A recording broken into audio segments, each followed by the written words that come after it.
अब हम स्टार्ट करने वाले हैं डिजिटल इलेक्ट्रॉनिक्स का unit number 3 that is sequential logic. See unit 2 में हमने पढ़ा था कॉम्बिनेशनल लॉजिक और अब हम पढ़ने वाले हैं सिक्वेंशियल लॉजिक। तो जब हमने यूनिट 2 पढ़ा था तब हमने देख लिया था कि कॉम्बिनेशनल और सिक्वेंशियल में डिफरेंस क्या है। एक और बात देख लेते हैं। तो कॉम्बिनेशनल सर्किट्स में क्या होता था कि जो इनपुट्स आते थे मतलब जो प्रेजेंट इनपुट्स आते थे, these were the present inputs. ठीक है, जो प्रेजेंट इनपुट्स आते थे वो आते थे और उनकी हेल्प से हमारे जो आउटपुट्स हैं वो निकल जाते थे। ठीक है, बट हमारा जो सीक्वेंशियल सर्किट है इसमें क्या होता है, प्रेजेंट इनपुट तो आता है बट इसके साथ साथ हमें जो नीड होती है वो पास्ट आउटपुट की भी होती है। यानी कि जो कॉम्बिनेशनल सर्किट होते थे उसमें सिर्फ प्रेजेंट इनपुट्स ही मायने रखते थे, बट यहाँ सीक्वेंशियल सर्किट्स में क्या होता है, जो हमारे आउटपुट्स होते हैं जैसे कि आउटपुट्स होते हैं वो डिपेंड होते हैं प्रीवियस इनपुट्स पे, प्रीवियस आउटपुट्स पे। ठीक है, तो सीक्वेंशियल सर्किट क्योंकि पास्ट आउटपुट पे डिपेंड होता है इसीलिए इसमें जो है मेमोरी एलिमेंट होता है। मेमोरी एलिमेंट क्या करता है कि जो पास्ट आउटपुट्स होते हैं उनको अपने ऊपर सेव कर लेता है, देन नेक्स्ट गो में क्या करता है, यहाँ से एज एन इनपुट प्रोवाइड करता है। ठीक है, तो सीक्वेंशियल सर्किट्स ऐसे होते हैं।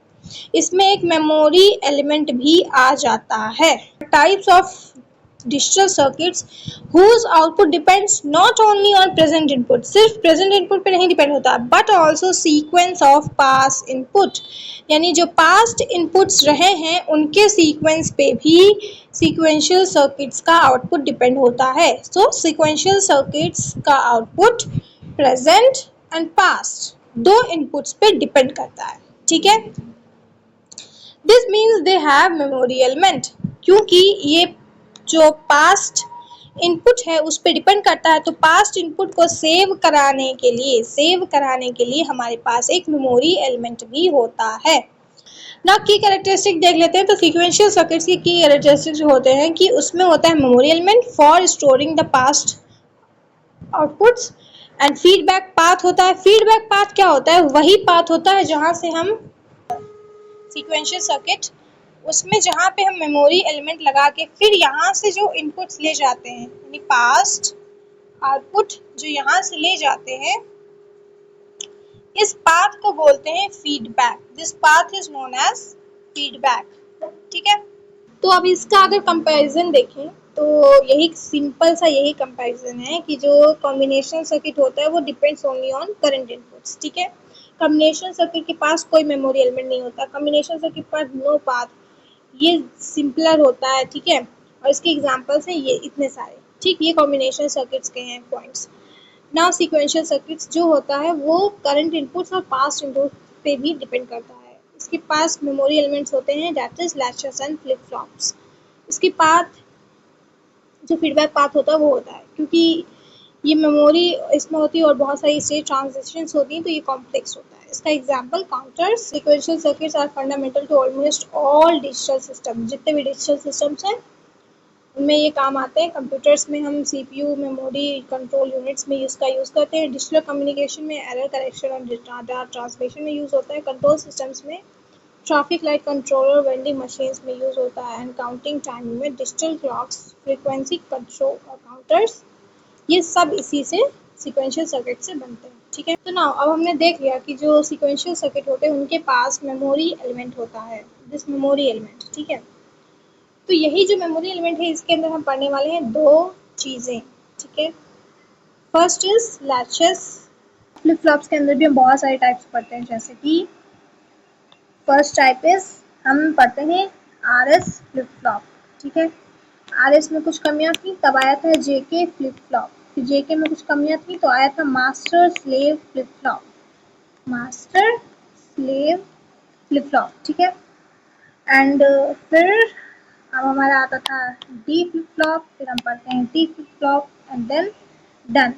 तो इतने सारे फ्लिप फ्लॉप्स हम पढ़ते हैं एंड इनका जो कन्वर्जन है आपस में कन्वर्जन वो भी हम पढ़ते हैं। ठीक है, लैच का सबसे पहले डायग्राम देखते हैं फिर इसकी डिफिनेशन अच्छे से समझ में आएगी। ठीक है, तो लैच कैसा होता है,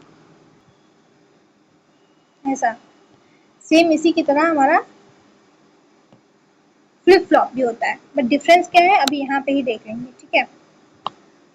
तो डिफरेंस देखते हैं। तो लैचेस में क्या होता है, यहाँ पे एक डी पिन होती है, मतलब डी पिन होती है, ठीक है, और फिर एक इनेबल पिन होती है सी, ठीक है। ऐसे ही यहाँ पे क्यों होता है, और यहाँ पे जो ऊपर लिखा होता है उसका कॉम्प्लीमेंट होता है। तो ये बेसिकली लैचेस का एक डायग्राम है। अब देखो ये जो इनेबल पिन होता है ना, इस पे सब डिपेंड होता है लैचेस में। लेकिन यही चीज़ अगर हम उस पे देखें दैट इज टॉप में, तो यहाँ से हमारी एक डी पिन जाती है और यहाँ पे एक क्लॉक लगी रहती है, दिस क्लॉक, ठीक है। एंड क्यू यहाँ से रहता है और क्यू का कॉम्प्लीमेंट यहाँ से रहता है, ठीक है। ये हमारा जो है फ्लिप फ्लॉप का डायग्राम है, स्ट्रक्चर है, ओके। तो लैच में क्या डिफरेंस होता है, जैसे ही इनपुट चेंज होगा तुरंत आउटपुट चेंज हो जाता है, यानी ये इनेबल पिन ही हमारा इनपुट चेंज कराती है, ठीक है। तो लैचेस में क्या होता है, इनपुट चेंज होने से आउटपुट इमीडिएटली चेंज हो जाता है, बट हमारा जो फ्लिप फ्लॉप है उसको देखते हैं। This is the flip flop, okay. तो इसमें क्या होता है कि क्लॉक होती है। अब ये जो ऐसा बना है ना, this is clock, this is known as clock, ठीक है। अब क्लॉक कैसी होती है, मतलब एक बार ऐसे ही डायग्राम बना के देखते हैं। तो ऐसा होता है क्लॉक, ओके। तो इनपुट कब चेंज होता है, मतलब अगर इनपुट चेंज होगा तो आउटपुट कब चेंज होगा, कब नहीं चेंज होगा, ये क्लॉक डिसाइड करती है, ठीक है। लैच में क्या था कि हमारा इनेबल पिन डिसाइड करता था कि जैसे ही इनपुट चेंज हुआ आउटपुट चेंज हो जाएगा, ठीक है। बट जो फ्लिप फ्लॉप है उसमें क्लॉक डिसाइड करती है कि कब आउटपुट चेंज होगा, ठीक। अब इसका एक स्ट्रक्चर थोड़ा सा अच्छे से पढ़ लेते हैं, ठीक है। तो ये जो ऐसे होते हैं हॉरिजॉन्टल लाइंस, इनको हम लेवल्स कहते हैं, these are known as levels, ठीक है। बट जो ये हमारे वर्टिकल लाइंस होते हैं, दिस वन, ये वर्टिकल लाइंस हैं, इनको हम एज कहते हैं, this vertical line known as edge, ठीक। अब ये लाइन ऊपर जा रही है तो इसको हम बोलते हैं पॉजिटिव एज, ये नीचे आ रही है तो इसको बोलते हैं नेगेटिव एज, ठीक है। नाउ अगर जो हमारा इनपुट है, इनपुट अगर हमने चेंज किया तो सिर्फ मतलब कब चेंज होगा हमारा आउटपुट, जब वो ऐसे लेवल्स पे हो, कौन, क्लॉक हमारी। बट अगर जो क्लॉक है वो हमारी इन एजेस पे होती है, आउटपुट है वो चेंज नहीं होगा, यानी कि इस टाइम पे अगर मैंने इनपुट चेंज किया, इस टाइम पे इनपुट चेंज किया तो output same as it is निकल के आएगा, चेंज नहीं होगा। बट मैंने इस टाइम पे अगर इनपुट चेंज किया, इस टाइम पे, तब जाके हमारा जो आउटपुट है वो चेंज होगा, ओके। सो इस तरह से ये एक कॉन्सेप्ट होता है कि जो हमारा फ्लिप फ्लॉप है उसमें आउटपुट हमेशा तभी चेंज होता है जब लेवल्स पे आते हैं। इसको नेम दे दें कि ए टू बी रन कर रहा है और इसको नेम दे दें कि ये डी टू ई कर रहा है, तो हमेशा जो चेंजेस होंगे वो इतने पार्ट में नहीं होंगे, जब क्लॉक हमारे इस पार्ट में नहीं होगी यानी लेवल्स पे होगी तब जाके हमारे आउटपुट्स चेंज होंगे, वरना इतने टाइम पे अगर हम चाहे जितना इनपुट्स चेंज कर ले आउटपुट चेंज नहीं होने वाला, ठीक है। ये फ्लिप फ्लॉप में था।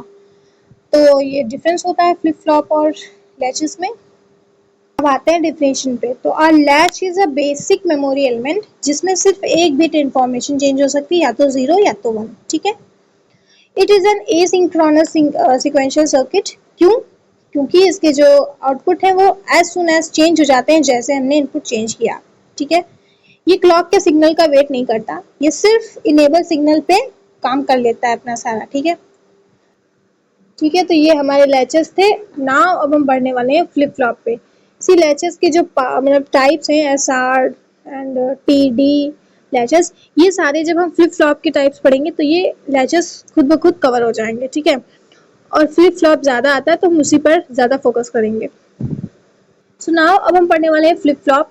See, a flip-flop is a synchronous memory element that stores one bit information. See, जो हमारा फ्लिप फ्लॉप होता है वो भी 1 बिट इंफॉर्मेशन मतलब स्टोर करता है। Unlike latches, flip flops are edge triggered. देखो लैचेस क्या थे, वो इनेबल पिन ट्रिगर्ड थे, ठीक है। इनेबल पिन जैसे ही चेंज होती थी इनपुट चेंज होता था और आउटपुट भी चेंज हो जाता था। बट फ्लिप फ्लॉप क्या होता है, वो एज ट्रिगर्ड होता है। एज ट्रिगर्ड कहने का मतलब जो क्लॉक की एजेस होती हैं, दिस फॉलिंग एज और राइजिंग एज, इन एजेस ट्रिगर्ड पे होता है, यानी कि ये एजेस कंट्रोल करती हैं कि फ्लिप फ्लॉप में इनपुट्स चेंज होने पर आउटपुट चेंज होंगे कि नहीं होंगे, ठीक है। Meaning their output changes only at specific transition of a clock signal, ठीक है। यानी इनके आउटपुट तभी चेंज होते हैं जब क्लॉक सिग्नल में राइजिंग और फॉलिंग एजेस होती हैं तब, ठीक।